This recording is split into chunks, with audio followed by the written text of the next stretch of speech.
Since the dawn of time, stories have played an integral part in being human. Good stories teach lessons, impart morals, try and explain the origins of the universe, and of course, entertain. But some stories spark the imaginations of creators, inspire the courageous and ambitious, fuel the fire within the hearts of explorers, and allow us to see beyond our own reality. These are great stories. So how about this next story? Will it be good? Or will it be great? Let's find out, shall we? Now, suspend your disbelief, broaden your mind, ignite your imagination, and let me tell you a story.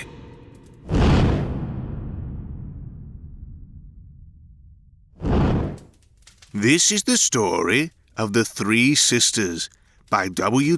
Jacobs.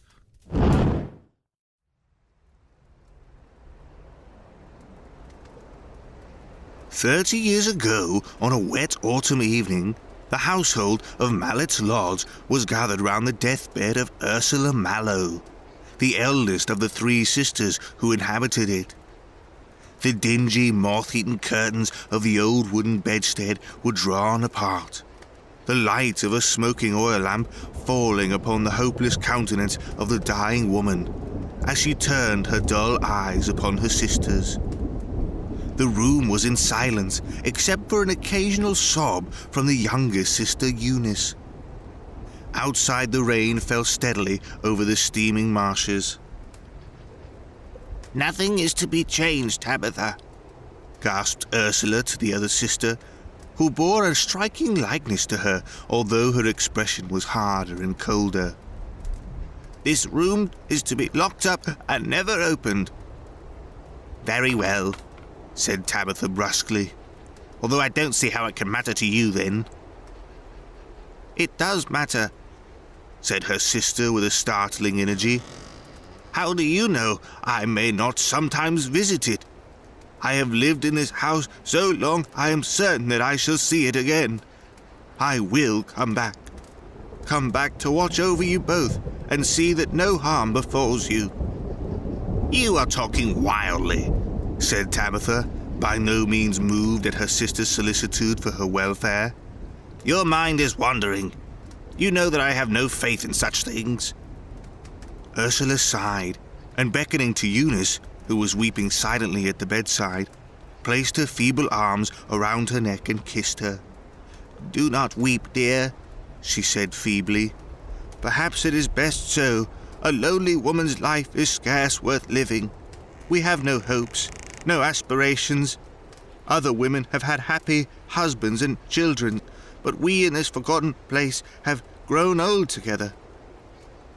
I first, but you must soon follow."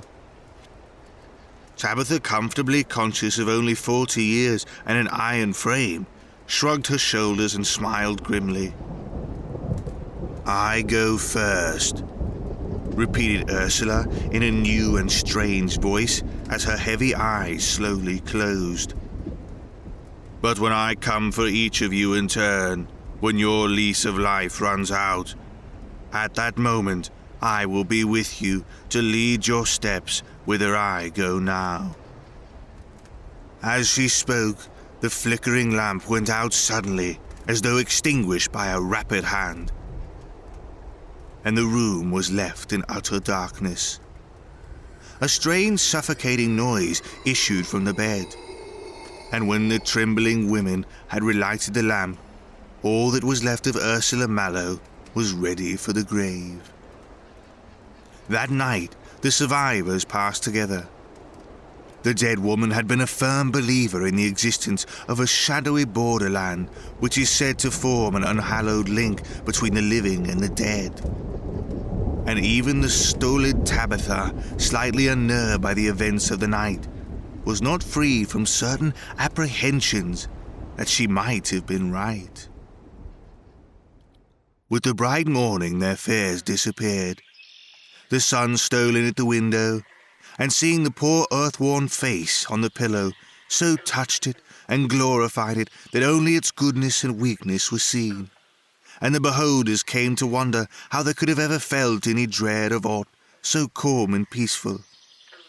A day or two passed, and the body was transferred to a massive coffin, long regarded as the finest piece of work of its kind ever turned out of the village carpenter's workshop. Then a slow and melancholy cortege, headed by 4 bearers, wound its solemn way around the marshes to the family vault in the grey old church. And all that was left of Ursula was placed by the father and mother, who had taken that same journey some 30 years before. To Eunice, as they toiled slowly home, the day seemed strange and Sabbath-like. The flat prospect of Marsh Wilder was more forlorn than usual, the road of the sea more depressing. Tabitha had no such fancies. The bulk of the dead woman's property had been left to Eunice, and her avaricious soul was sorely troubled, and her proper sisterly feelings of regret for the deceased sadly interfered with in consequence. "What are you going to do with all that money, Eunice?" she asked as they sat at their quiet tea. "I shall leave it as it stands," said Eunice slowly. "We have both got sufficient to live upon, and I shall devote the income from it to supporting some beds in a children's hospital." "If Ursula had wished it to go to a hospital," said Tabitha in her deep tones, "she would have left the money to it herself. I wonder you do not respect her wishes more." "What else can I do with it, then?" inquired Eunice. "Save it," said the other with gleaming eyes. "Save it." Eunice shook her head. "No," said she. "It shall go to the sick children, but the principal I will not touch, and if I die before you, it shall become yours, and you can do with it what you like." "Very well," said Tabitha, smothering her anger by a strong effort. "I don't believe that was what Ursula meant you to do with it, and I don't believe she will rest quietly in the grave while you squander the money she stole so carefully." "What do you mean?" asked Eunice with pale lips. "You are trying to frighten me. I thought that you did not believe in such things." Tabitha made no answer, and to avoid the anxious inquiring gaze of her sister, drew her chair to the fire, and folding her gaunt arms, composed herself for a nap. For some time, life went on quietly in the old house. The room of the dead woman, in accordance with her last desire, was kept firmly locked, its dirty windows forming a strange contrast to the prim cleanliness of the others. Tabitha, never very talkative, became more taciturn than ever, and stalked about the house and neglected the garden like an unquiet spirit. Her brow roughened into the deep wrinkles suggestive of much thought.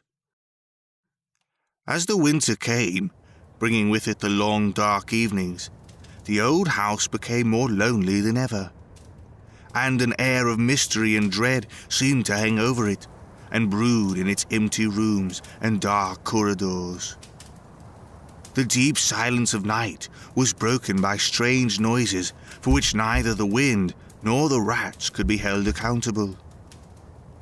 Old Martha, seated in her distant kitchen, heard strange sounds upon the stairs, and once, hurrying to them, fancied that she saw a dark figure squatting upon the landing. Though a subsequent search with a candle and spectacles failed to discover anything. Eunice was disturbed by several vague incidents, and, as she suffered from the complaint of the heart, rendered very ill by them. Even Tabitha admitted to a strangeness about the house, but confident in her piety and virtue, took no heed of it, her mind being fully employed in another direction. Since the death of her sister, all restraint upon her was removed, and she yielded herself up entirely to the stern and hard rules enforced by avarice upon its devotees. Her housekeeping expenses were kept rigidly separate from those of Eunice, and her food limited to the coarsest dishes. While, in the matter of clothes, the old servant was by far the better dressed. Seated alone in her bedroom, this uncouth, hard-featured creature revelled in her possessions, grudging even the expense of the candle end, which enabled her to behold them. So completely did this passion change her that both Eunice and Martha became afraid of her, and lay awake in their beds night after night, trembling at the chinking of the coins at her unholy vigils. One day, Eunice ventured to remonstrate. "Why don't you bank your money, Tabitha?" she said. "It is surely not safe to keep such large sums in a lonely house." "Large sums?" repeated the exasperated Tabitha. "Large sums? What nonsense is this? You know well that I have barely sufficient to keep me." "It is a great temptation to housebreakers," said her sister, not pressing the point. "I made sure last night that I heard somebody in the house." "Did you?" said Tabitha, grasping her arm, a horrible look on her face. "So did I. I thought they went to Ursula's room. I got out of bed and went on the stairs to listen." "Well?" said Eunice faintly, fascinated by the look on her sister's face. "There was something there," said Tabitha slowly. "I'll swear it, for I stood on the landing by her door and listened. Something scuffling on the floor, round and round the room. At first I thought it was the cat, but when I went up there this morning, the door was still locked, and the cat was in the kitchen." "Oh, let us leave this dreadful house," moaned Eunice. "What?" said her sister grimly. "Afraid of poor Ursula? Why should you be? Your own sister who nursed you when you were a babe, and who perhaps even now comes and watches over your slumbers." "Oh," said Eunice, pressing her hand to her side, "if I saw her, I should die. I should think that she had come for me as she said she would. Oh, God, have mercy on me. I am dying." She reeled as she spoke, and before Tabitha could save her, sank senseless to the floor. "Get some water," cried Tabitha, as old Martha came hurrying up the stairs. "Eunice has fainted." The old woman, with a timid glance at her, retired, reappearing shortly afterwards with the water, with which she proceeded to restore her much-beloved mistress to her senses. Tabitha, as soon as this was accomplished, stalked off to her room, leaving her sister and Martha sitting drearily enough in the small parlour, watching the fire and conversing in whispers.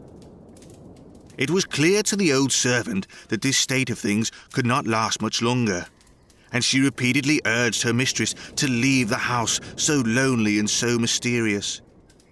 To her great delight, Eunice at length consented, despite the fierce opposition of her sister, and at the mere idea of leaving, gained greatly in health and spirits. A small but comfortable house was hired in Moorville, and arrangements made for a speedy change. It was the last night in the old house, and all the wild spirits of the marshes, the wind and the sea seemed to have joined forces for one supreme effort.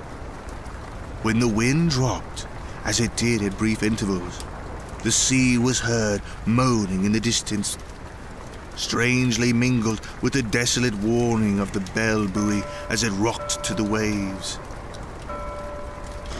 Then the wind rose again, and the noise of the sea was lost in the fierce gusts which, finding no obstacle on the open marshes, swept with their full fury upon the house by the creek. The strange voices of the air shrieked in its chimneys, windows rattled, doors slammed, and even the very curtains seemed to live and move. Eunice was in bed, awake. A small nightlight in a saucer of oil shed a sickly glare upon the worm-eaten old furniture, distorting the most innocent articles into ghastly shapes. a wilder gust than usual almost deprived her of the protection afforded by the poor light, and she lay listening fearfully to the creakings and other noises on the stairs, bitterly regretting that she had not asked Martha to sleep with her. But it was not too late even now. She slipped hastily to the floor, crossed to the huge wardrobe, and was in the very act of taking her dressing gown from its peg when an unmistakable footfall was heard on the stairs. The robe dropped from her shaking fingers, and with a quickly beating heart, she regained her bed. The sounds ceased, and a deep silence followed, which she herself was unable to break, although she strove hard to do so. A wild gust of wind shook the windows and nearly extinguished the light, and when its flame had regained its accustomed steadiness, she saw that the door was slowly opening, while the large shadow of a hand blotted the papered wall. Still her tongue refused its office. The door flew open with a crash. A cloaked figure entered and, throwing aside its coverings, she saw with horror, past all expression, the napkin-bound face of the dead Ursula, smiling terribly at her. In her last extremity, she raised her faded eyes above for succor, and then, as the figure noiselessly advanced and laid its cold hand upon her brow, the soul of Eunice Mallow left its body with a wild shriek and made its way to the eternal. Martha, roused by the cry and shivering with dread, rushed to the door and gazed in terror at the figure which stood leaning over the bedside. As she watched, it slowly removed the cowl and the napkin and exposed the fell face of Tabitha, so strangely contorted between fear and triumph that she hardly recognized it. "Who's there?" cried Tabitha in a terrible voice as she saw the old woman's shadow on the wall. "I thought I heard a cry," said Martha, entering. "Did anybody call?" "Yes, Eunice," said the other, regarding her closely. "I too heard the cry, and I hurried to her. What makes her so strange? Is she in a trance?" "Aye," said the old woman, falling on her knees by the bed and sobbing bitterly. "The trance of death. Ah, my dear, poor, lonely girl. That this should be the end of it. She has died of fright," said the old woman, pointing to the eyes, which even yet have retained their horror. "She has seen something devilish." Tabitha's gaze fell. "She has always suffered with her heart," she muttered. "The night has frightened her. It frightened me." She stood upright by the foot of the bed as Martha drew the sheet over the face of the dead woman. "First Ursula, then Eunice," said Tabitha, drawing a deep breath. "I can't stay here. I'll dress and wait for the morning." She left the room as she spoke, and with bent head proceeded to her own. Martha remained by the bedside, and gently closing the staring eyes, fell on her knees, and prayed long and earnestly for the departed soul. Overcome with grief and fear, she remained with bowed head until a sudden sharp cry from Tabitha brought her to her feet. "Well?" said the old woman, going to the door. "Where are you?" cried Tabitha, somewhat reassured by her voice. "In Miss Eunice's bedroom. Do you want anything?" "Come down here at once. Quick! I am unwell." Her voice rose suddenly to a scream. "Quick! For God's sake! Quick, or I shall go mad! There is some strange woman in the house!" The old woman stumbled hastily down the stairs. "What's the matter?" she cried, entering the room. "Who is it? What do you mean?" "I saw it," said Tabitha, grasping her convulsively by the shoulder. "I was coming to you when I saw the figure of a woman in front of me, going up the stairs."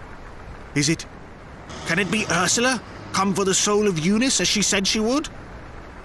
"Or for yours," said Martha, the words coming from her in some odd fashion despite herself. Tabitha, with a ghastly look, fell cowering by her side, clutching tremulously at her clothes. "Light the lamps!" she cried hysterically. "Light a fire! Make a noise! Oh, this dreadful darkness! Will it never be day?"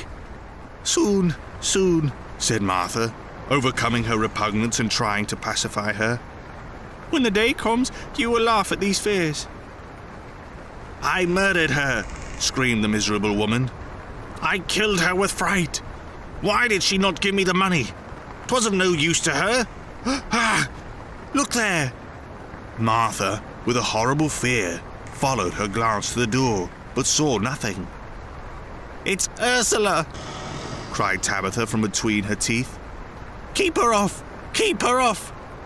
The old woman, who by some unknown sense seemed to feel the presence of a third person in the room, moved a step forward and stood before her. As she did so, Tabitha waved her arms as though to free herself from the touch of a detaining hand, half rose to her feet, and without a word fell dead before her. At this, the old woman's courage forsook her, and with a great cry she rushed from the room, eager to escape from this house of death and mystery. The bolts of the great door were stiff with age, and strange voices seemed to ring in her ears as she strove wildly to unfasten them. Her brain whirled. She thought that the dead in their distant rooms called to her, and that a devil stood upon the step outside, laughing and holding the door against her. Then, with a supreme effort, she flung it open, and heedless of her nightclothes, passed into the bitter night. The path across the marshes was lost in the darkness, but she found it. The planks over the ditches slippery and narrow, but she crossed them in safety, until at last, her feet bleeding and her breath coming in great gasps, she entered the village and sank down, more dead than alive, on a cottage doorstep.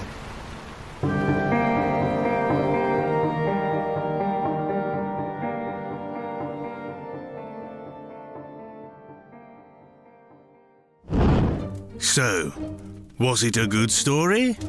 Or was it a great story? Don't worry if you don't know, because the difference between a good story and a great story all depends on who's listening. So, whether they're heard round the fire, read in the pages of a book, acted out in a play, or simply absorbed with the inventions of the era, stories will continue to shape us as long as we keep listening. Now, ask yourself, did this story shape you? Until next time, if you'll have me, and if you will, let me tell you a story. Let Me Tell You a Story is a Railcar Studios production. For more information on the show and how you too can become a storyteller, visit lmtys.com.